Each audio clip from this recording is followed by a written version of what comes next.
So let me read a couple of pages from the introduction just to give you an idea of how this has come to be and what it's all about. Is it a bird? Is it a plane? No, it's you rushing through life like it's one big emergency, trying to be all things to all people and do everything without burning out. Like Superwoman, our schedule is busy and we're constantly responding to other people's emergencies, rushing around, trying to put out fires and rescue others. High achieving women have this drive to do more or better, to prove ourselves. On top of this, most of us doubt our abilities, worry we're falling short, get overwhelmed at the amount on our plate and worry that we're not enough. So many of us these days admit to feeling overworked, overwhelmed, and overscheduled, juggling families, careers, and friends, struggling to keep up with the never-ending demands. We go through life trying to support everyone else, and then when we burn out, we feel guilty for letting people down. Yes, life is full, life is fast, but we also place additional unnecessary pressure on ourselves by trying to also make it perfect, to be Superwoman. Life has changed and evolved for women, and whilst the opportunities are endless, the same cultural norms and upbringings weigh us down with an expectation to fulfill many roles. So now we're encouraged to be career high flyers and are still required to be great partners, take care of things at home, raise the kids, and be at the school gates for 3 p.m. Expectations have increased, along with the amount of balls that we juggle in the air. And it's led to this quest to be Superwoman in all areas of our life. What do we think of when we think of Superwoman? Is it the mythical superhero in comic books? A woman who's simply doing more than the average woman? Or someone who pushes herself to exceed everything she does and succeeds? Most of us think of strength, world-saving, someone who has it all, can do it all, is generally admired and respected, someone we wish we could all be. We nearly always think of her as someone else and someone better than us, that they belong in a superhuman category. She may be a high-flying career woman who always looks amazing when she drops the kids at school with their freshly made organic lunches. She's been up since 5 a.m. doing yoga and making hand-pressed veg juice for the family. In her spare time, she's training for a marathon, volunteers raising money for breast cancer, and she may well not eaten a carb since 2005. But is she really perfect? What about those women that do seem to have it all and thrive? How do they do it? The answer is that most of them don't. Whilst it might seem on the surface that all their plates are spinning, take a closer look, get to know them, see what's happening behind closed doors and in their heads. What are their stress levels like? How do they sleep? Their relationships? There'll be a wobbly plate somewhere that needs spinning before it topples. Are we using Photoshop on those beautiful selfies? Do we have an entourage of people helping us at home, a high-performing team at work that help carry the load? If we compare ourselves to the people we think are Superwoman, we will always fall short. Quite often, perfect doesn't exist. We can never see the full story, and even the strongest women have weaknesses.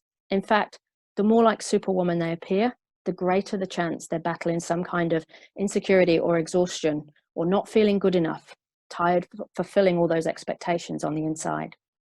Yet we look at these people and we're encouraged to strive, to lean in and be perfect, whilst feeling like we're falling short and never measuring up. We're human.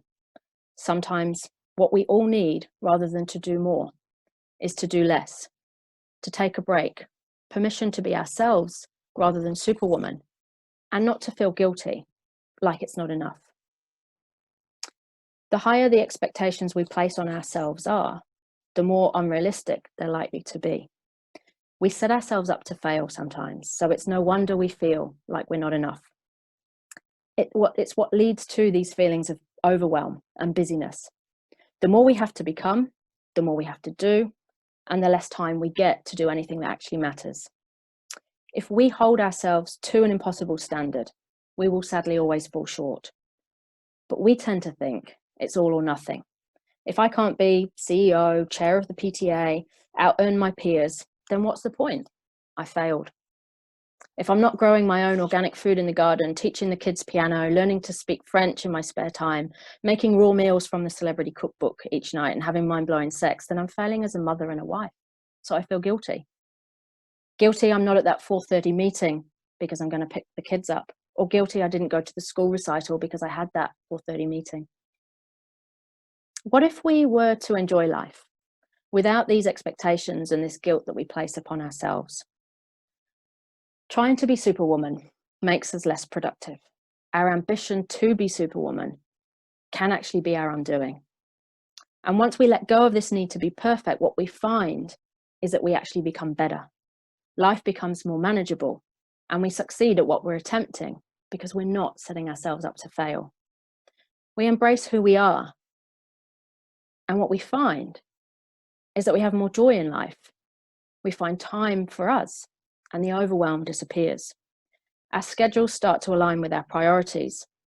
And we have more choices. We become healthier and happier with more energy, and therefore more to give those who depend on us. We feel less guilt. We don't spend as much time chasing our tail, and we can think clearer, sleep better, and we become enough as we are.